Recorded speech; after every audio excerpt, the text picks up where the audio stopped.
Good morning. So good to see everyone this morning. Thank you all for joining us for this conversation today. We're very excited to have you tuning in into the latest segment in our ongoing series of Friday morning conversations and Friday morning gatherings, as we really highlight innovative education leaders and cutting edge education ideas from all across Tennessee and across the country.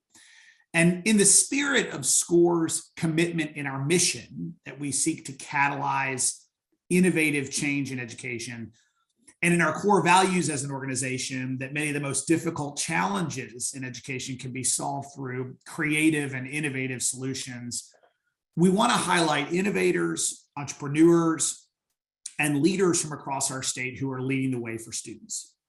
And so our goal each time we have these conversations is to pick a single topic, a single cutting edge idea, and to do a deep dive to quickly learn more, hear from leading entrepreneurs and innovators, and hopefully to trigger some thoughts or ideas that you can take away and apply in your own daily work.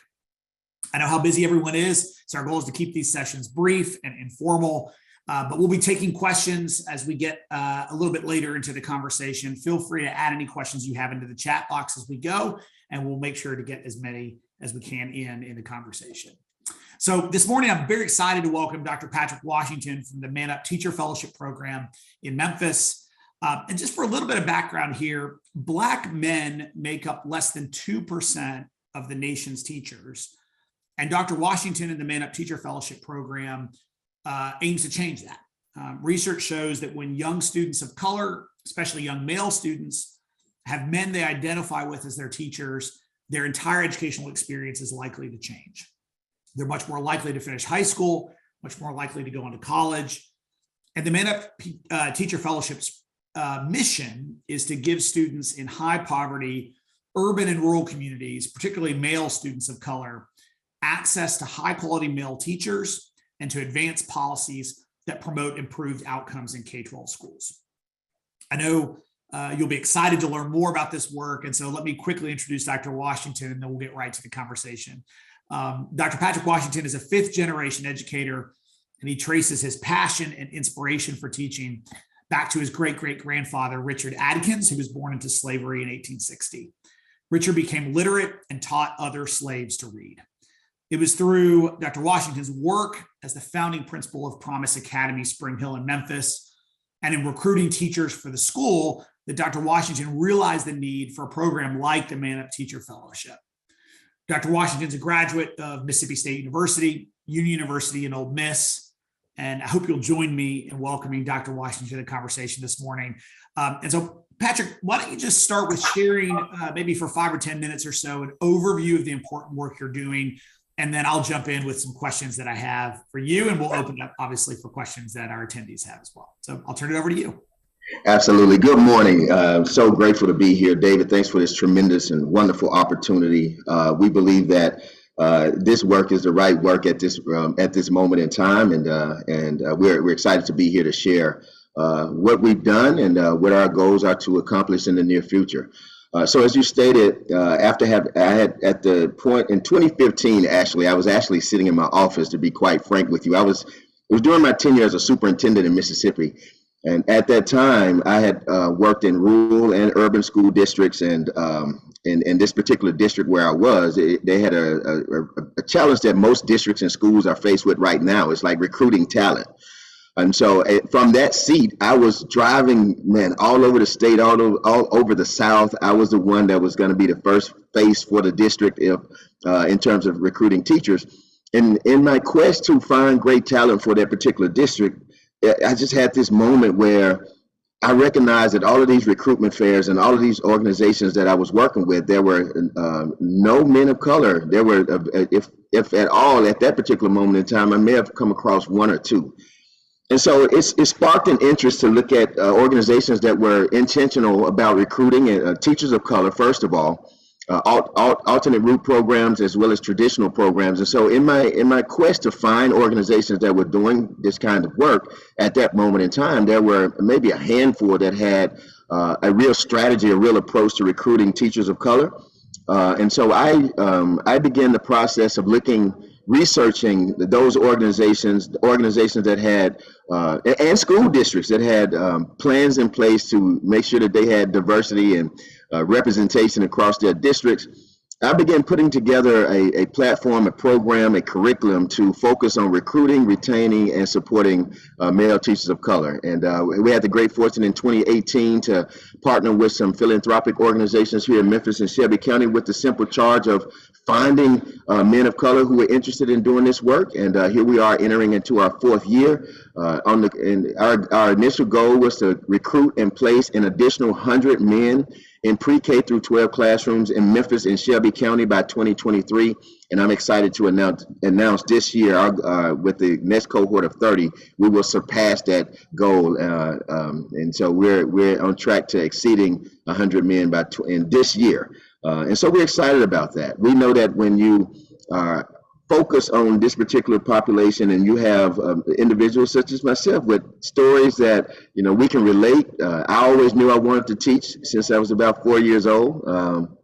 And so for the 80 plus guys who are currently in the program, they're able to share their stories and relate to the aspiring teachers that we're bringing into the program, and we match them with mentors, and we remove the financial barriers that obviously are in place that sometimes prevent them from getting licensed. And here we are. We're excited to expand this work into Middle and East Tennessee and hopefully in the near future, well, we know in the near future, throughout the rest of this country. That's awesome. Great. Thank you so much for that quick overview and obviously inspiring work that you're doing. Maybe to start, and I want to kind of move through the sort of process of recruitment and then support and then placement, obviously for male students of color. But I'm wondering if you could maybe start with talking to us a bit about how you think about recruitment. What does the work look like to recruit, as an example, high school students into the teaching profession? I know this is something that's on a lot of folks' minds right now as we think about sort of turnover in the teaching profession and making sure that teachers are feeling supported in the classroom. So talk to us about that sort of very beginning of the pipeline for a prospective teacher. What does recruitment look like? How are you engaging with students in the high school space? And then particularly, what does it look like to recruit young men who are students of color in getting them thinking about and sort of considering teaching as a profession? All right, great question. So, David, we know and we've learned not only through research but through our own practice, the art of recruitment, I call it art, or maybe even a science of recruitment, is all about relationships.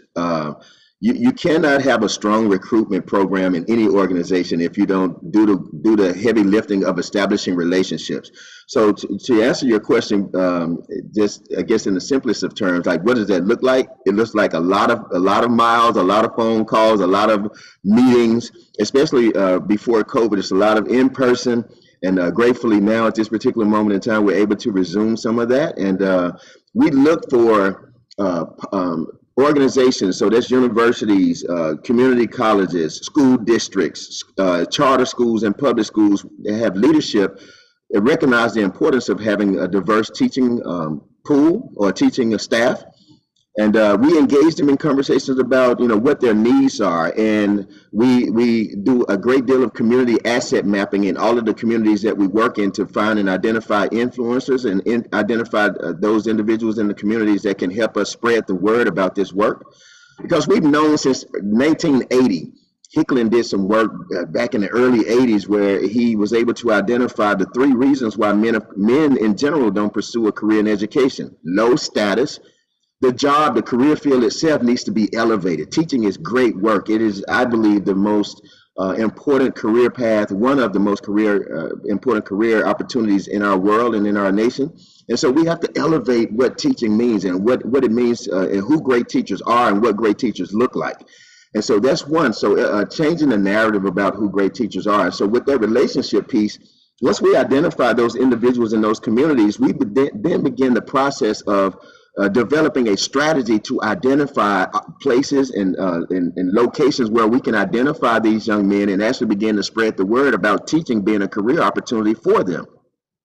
Typically, that follows up with having some of our current fellows join us in information sessions, either in person or Zoom, and just giving our guys an opportunity to share their stories about their own pre-K through 12 experience as a student.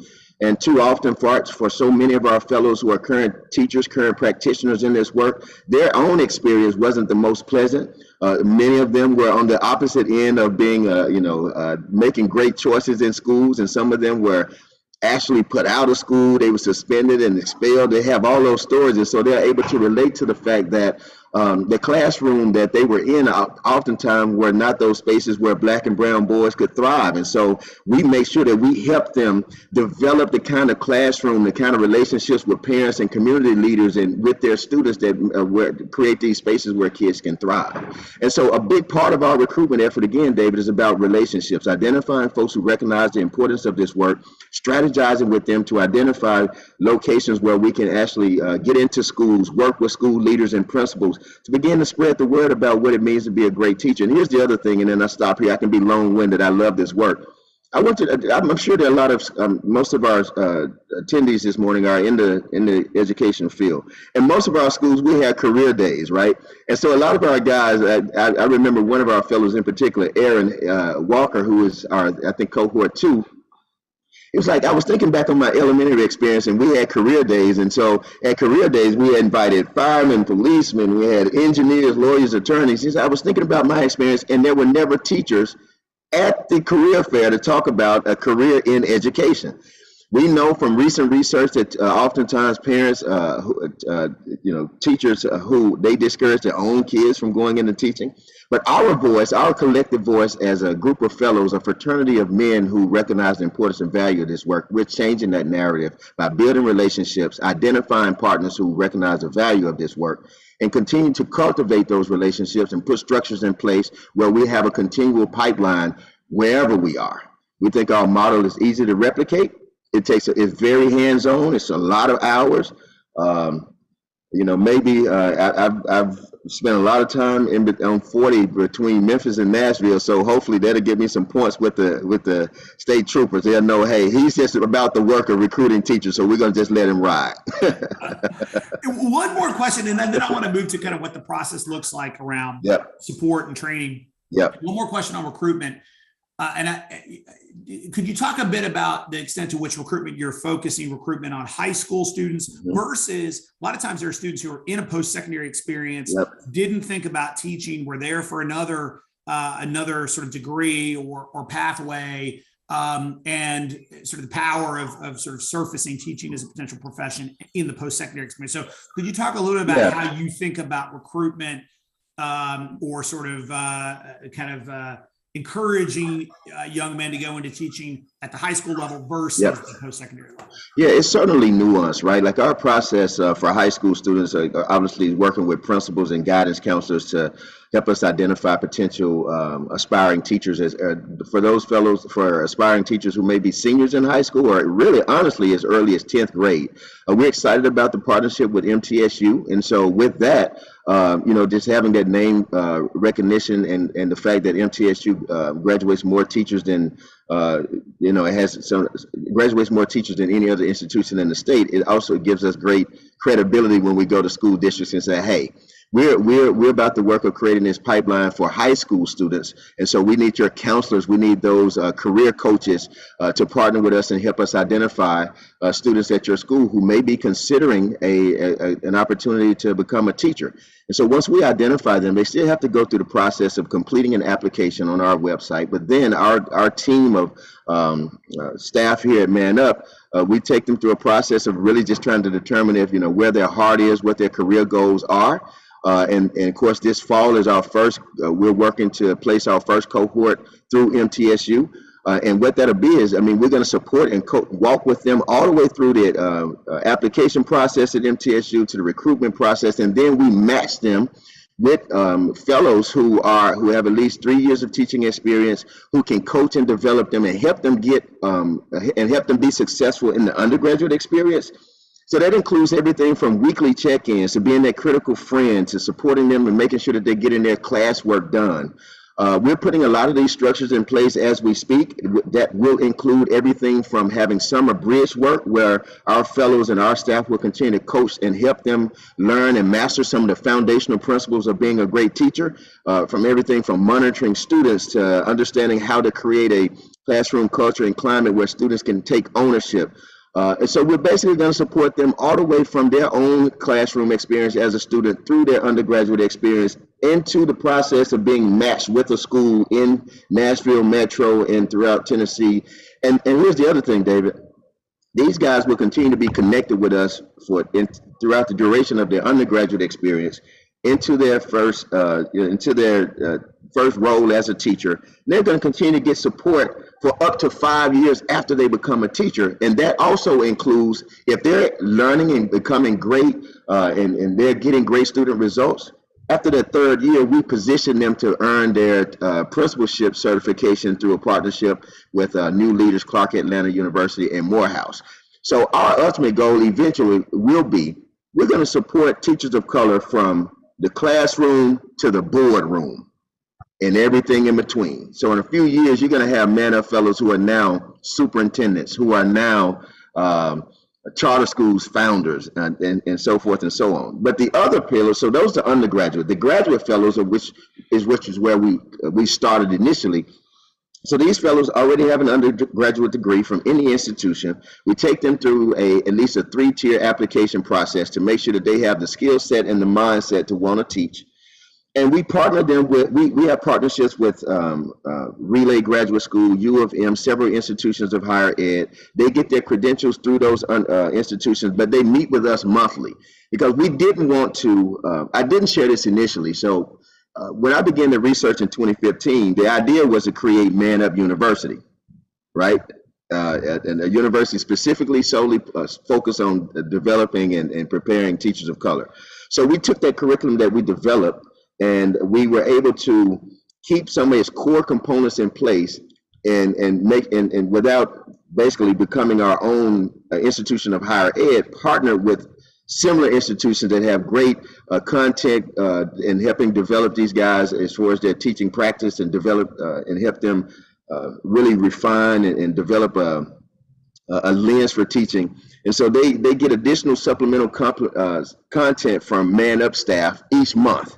So we have hour online sessions, and at least an hour in-person session that continues to deepen their knowledge and skills of how to teach. But we deal with a variety of topics. Again, like making sure that how can you not only be a great practitioner, but how do you have an impact in the community where you are? Man Up it is a teacher pipeline. Our mission at its core is to increase representation, but it's also the bigger piece of that. Our vision is to transform the world through the classroom. So our fellows, while they're becoming teachers, they're also doing other inspirational and critical work in the communities where they serve as teachers. So if they're starting an after-school program, or if they're starting a sports league, if they're starting a chess club, one of our fellows actually just partnered with we have a first cohort fellow who partnered with a third cohort fellow, and they're starting a school in Africa. So it's about having a great impact with your teaching practice, making a difference with your presence, and making sure that you're the utmost professional so that we can change the narrative about what great teachers look like.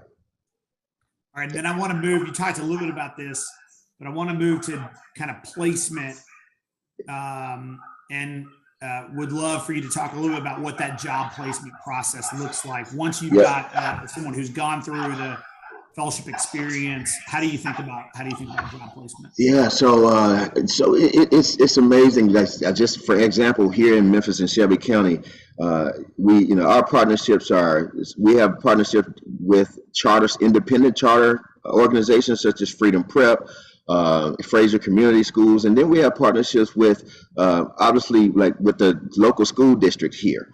And those school districts like Memphis Shelby County Schools, they have an equity office, a diversity office, they have a teacher recruitment office. And so they help us identify, they do the work of also partnering with us to recruit and find these individuals. Some of them, many of our fellows are already at schools as paraprofessionals or in some other capacity. And so obviously we try to, we identify those fellows who are already in the school working at some level that we can help. If they get through our application process, they can remain at the school where they are finish their coursework through one of our partners, engage with us monthly, and of course they have a mentor, and we support them in passing the praxis through our Praxis Academy. So that's one way. The other way is like there may be schools that say, hey, we want y'all to own everything. Then they can partner directly with us. We do all of the recruitment, and we send, once fellows get through the third recruitment process, we send the school leaders 5 or 6 candidates to screen to identify who will be the best match for their school.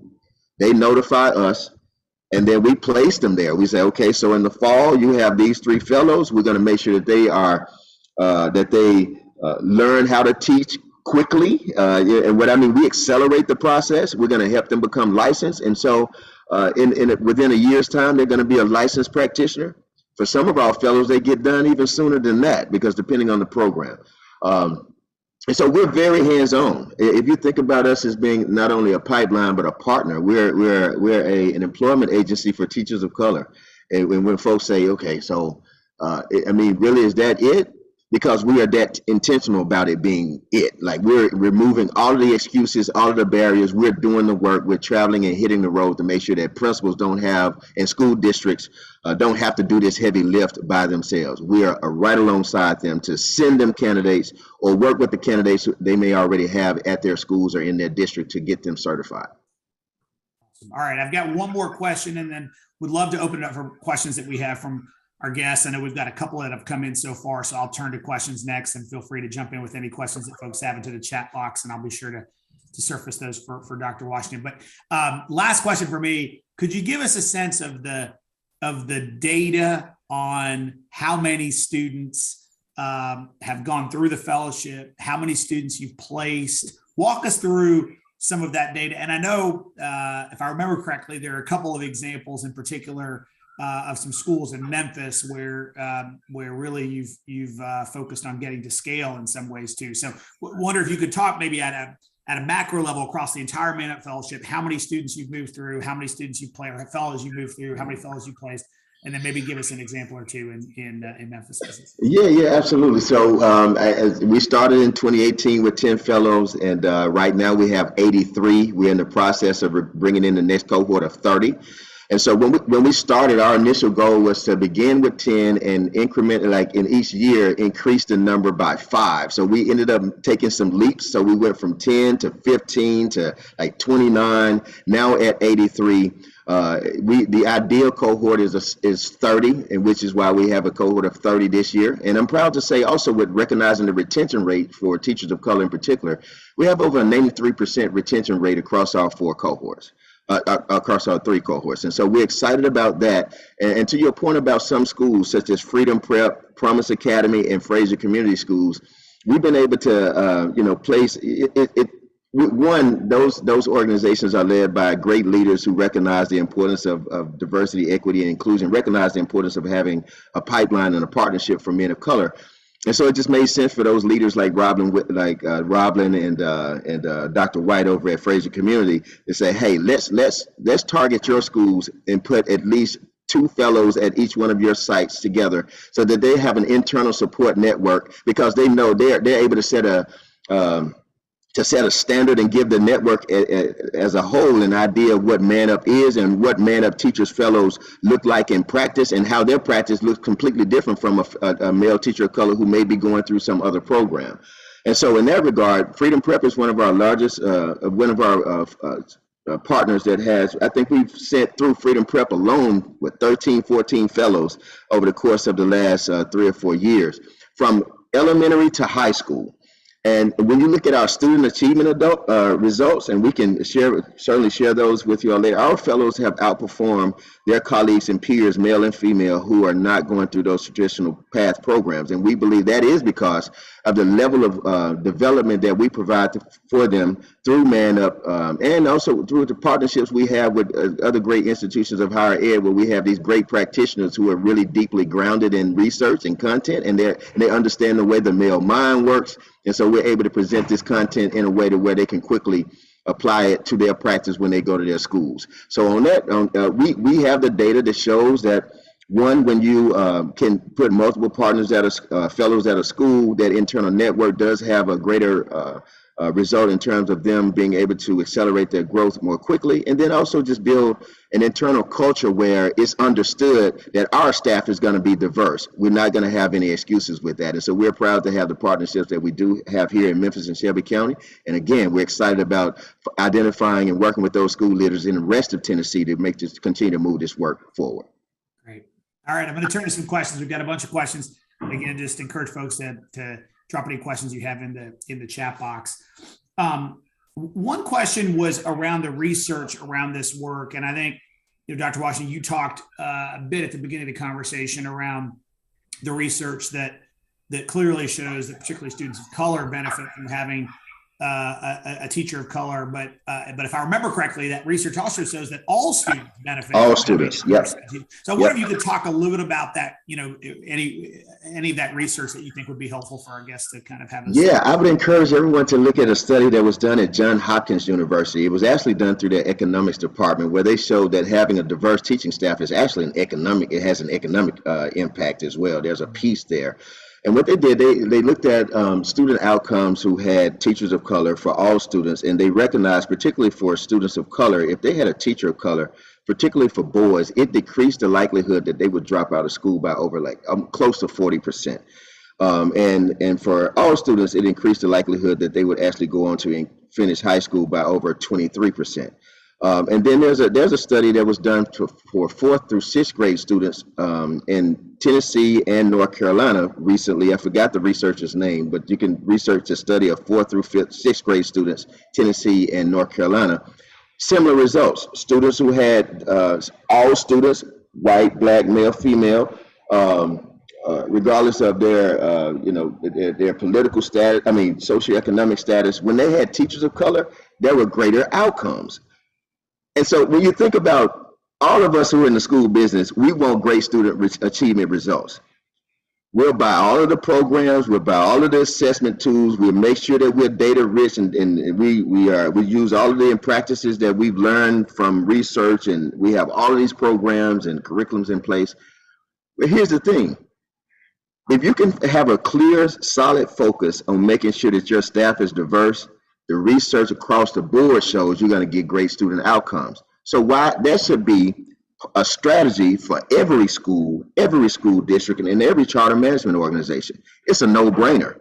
That study from Tennessee, North Carolina, the Johns Hopkins study, and then Dr. Travis Bristol, which actually may be on this call, he has done extensive work on what it takes to keep teachers of color, particularly males of color, in schools. And he coined the term loner, right? Because for a whole lot of fellows, black and brown men, they're the only teacher of color at a school. And too often when they're the only teacher of color, there's undue stress, unfair expectations put on those men of color, and they ultimately end up leaving. And so, which is why we try to have more than one fellow at any particular site, and we make sure that all of our fellows are mentored, because if you can keep these fellows in the work, they then have greater outcomes for students, all students, and the staff. We cannot leave out adult learning when you have a diverse staff, so it has an impact across the board. It's a no-brainer. I want to move to this question of keeping fellows in the work, keeping teachers in the work. And there was a question that we got. This person said, "I love how it lets teachers have ambition and build the status of the profession by engaging them in community impact. But it also seems like this might mean some of these men might move out of the classroom relatively quickly if they're engaging in community work. How do you leverage the ambition to change schools so that these leaders can serve their purpose as citizen building institutions without leaving the classroom?" Yeah. That's a great question, great point, because there are two things at play. First of all, we ask our fellows for a 5-year commitment to teaching. So so if you think undergraduate, that 5 year doesn't begin until they begin their first year's teaching. So we support them, get them to the place of getting licensed, and they commit to education for up to for 5 years, at least 5 years. For our fellows who come in through the graduate program, same thing, a 5-year commitment.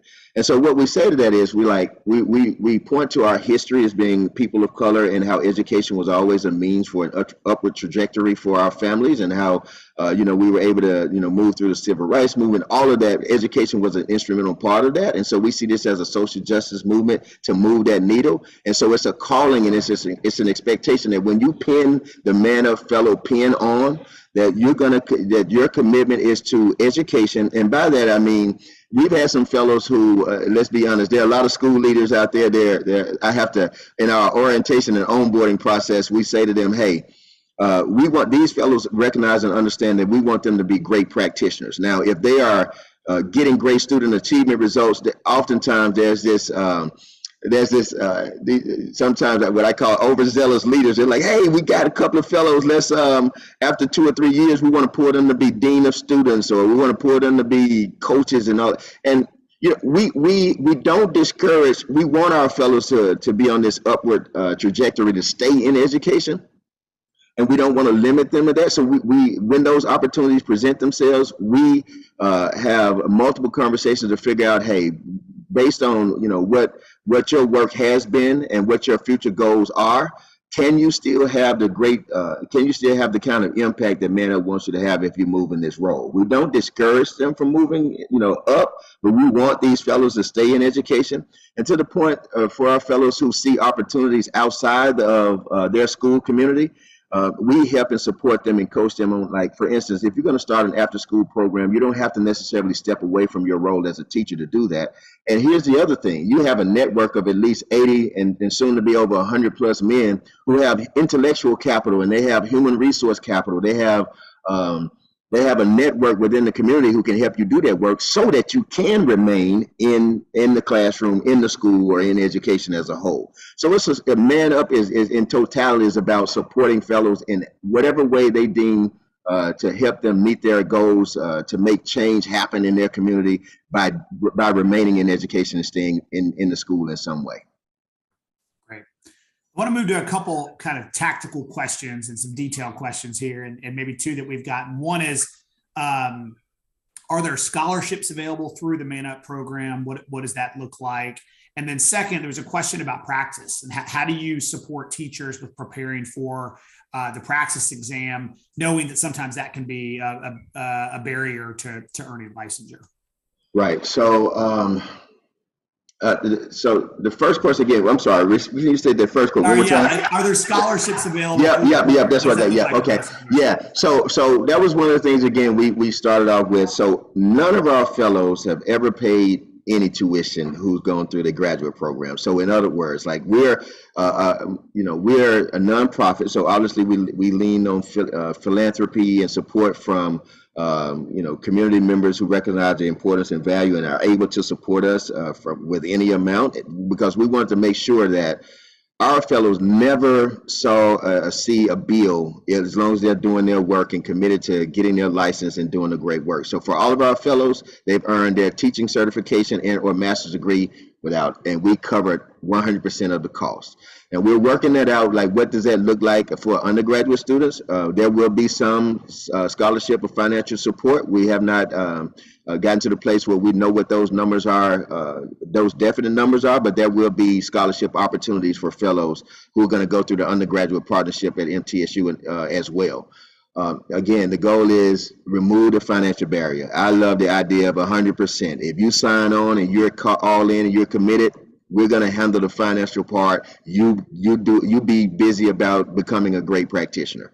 And then your second question on praxis. Talk about that, because I know we often hear sometimes that can be a barrier, particularly for students of color. And so how are you? There was a study out that says about 63% of teachers, aspiring teachers, they fail to praxis the praxis core the first time. So 3 years ago, actually, had a friend and colleague who actually worked for ETS, and we were able to make connections with some of the leadership at ETS who are the test developers for praxis. And we talked through, like, how do we went to Princeton, which is where ETS is located. We spent an entire week working with test developers to create what we call Praxis Academy. So we took test developers, test bank items, their standards. We had deep discussion about what the items are really asking teachers and aspiring teachers to actually be able to, to answer. What standards are these questions really related to in terms of teaching standards? And we developed Praxis Academy. We have 5 content specialists who make Praxis Academy available not only to Man Up Fellows, but any aspiring teacher anywhere in Memphis, Shelby County, and ultimately, hopefully, the goal is throughout the state.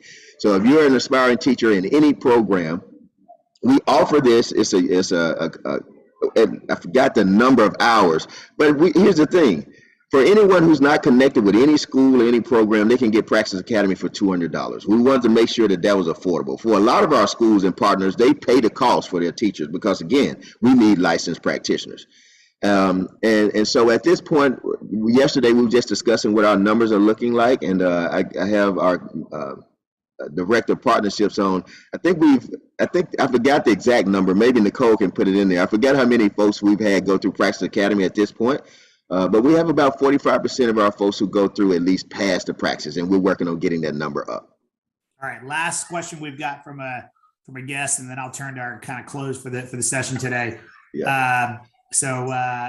The question is, I would love to see this program in Northeast Tennessee. How can we make this happen here? Hey, you can make it happen by talking to, if you're the school leader, you reach out to us directly. If you work at a school, look, it's literally that simple. And, folks, David, I want to emphasize this. Because I've been in education for over 2 decades. I've worked at every level, from teacher to superintendent to founding charter school. I say all of that. I know how busy we are. When you're in a school, when you're about the work of running a high quality school, it's just gonna be tough, and especially in this market right now, recruiting teachers, because every industry, every market is struggling finding talent. Man Up is a partner. We do everything we can to work alongside our partners to make this work, not to where in the true sense of partnership, where there's real synergy, where there's a real alignment, that it doesn't feel like it's something extra. If we are in your school, we are part of your school. We are part of your current strategies. We help you identify these talented young men and men of color, and we make sure that they are a match for what you're doing. And we also work alongside you to identify any partners out there who can help us fundraise or do whatever it takes to make sure that you always have a direct pipeline into your school. So to answer your question, manupteach.org. You can reach out to me or us directly, and let's talk. Let's figure it out. We've met a lot of great people out in Middle and East Tennessee. My dad, I tell folks, I'm a native Mississippian, but my father, when I was in 2nd grade, he was a minister. He started pastoring in Haywood County, Brownsville, Tennessee. So I spent a lot of time in Tennessee, throughout Middle Tennessee, Jackson, all those areas, and also here in Memphis. And look, in a sense, we know that those lines are true.